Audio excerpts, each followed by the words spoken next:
জন্য আমরা শীটের উপরে রাইট বাটন ক্লিক করব। এখান থেকে ভিউ কোডে ক্লিক করব। তারপর এরকম একটি পেজ আসবে আমাদের সামনে।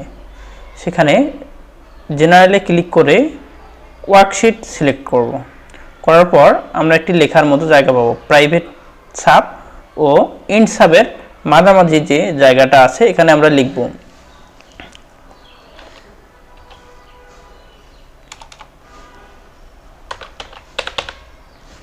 সেলস ডট, আমরা সব কলামেই অটোফিট করব, তাই আমরা ইন্টার কলাম এন এটাতে ক্লিক করব। তারপরে ডট দিয়ে, যেহেতু আমরা অটোফিট করব তাই আমরা অটো লিখব। অটো লিখে অটোফিট আসবে, আমরা এখানে ওর থেকে অটোফিট সিলেক্ট করব। দেন আমরা এই পেজটি কেটে দেব। দেওয়ার পর এই পেজটিও কেটে দেব। দেওয়ার পর যে পেজটি থাকছে দেখেন আমাদের অটোফিট হয়ে গেছে।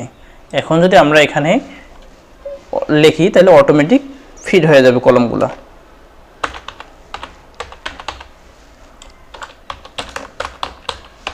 এই যে লিখছি, বাইরে ক্লিক দিলেই অটোফিট হয়ে যাচ্ছে।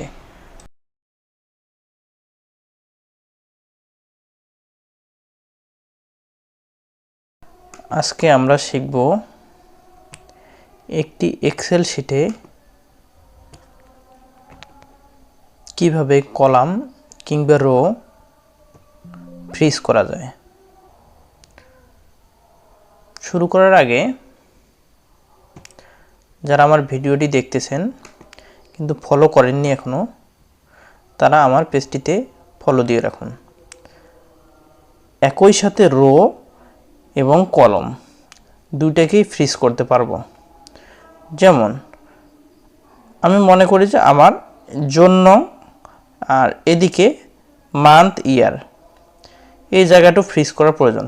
তাই আমি এই কার্সারটা যদি এই জায়গায় রেখে দেই তাহলে এই কর্নার অর্থাৎ এই কার্সার রাখা জায়গাটির এই দিক এবং অপর দিক দুটাই ফ্রিজ হয়ে যাবে।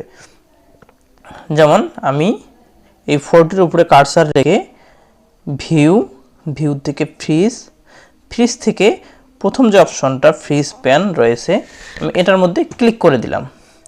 তারপর দেখেন বন্ধুরা কি সুন্দর জোন থেকে আমার এদিকে ফ্রিজ হয়ে গেছে, যেন লেখাগুলো ভিতরে ঢুকে যাচ্ছে এবং আমি সব কিছু সহজেই ধরতে পারতেছি যে কোনটি কার রিপোর্ট।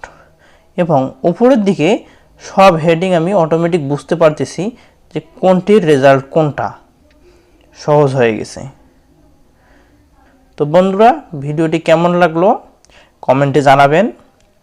এরকম নতুন নতুন ভিডিও পেতে আমার পেজটিকে ফলো দিন, ভিডিওটি লাইক ও শেয়ার করুন।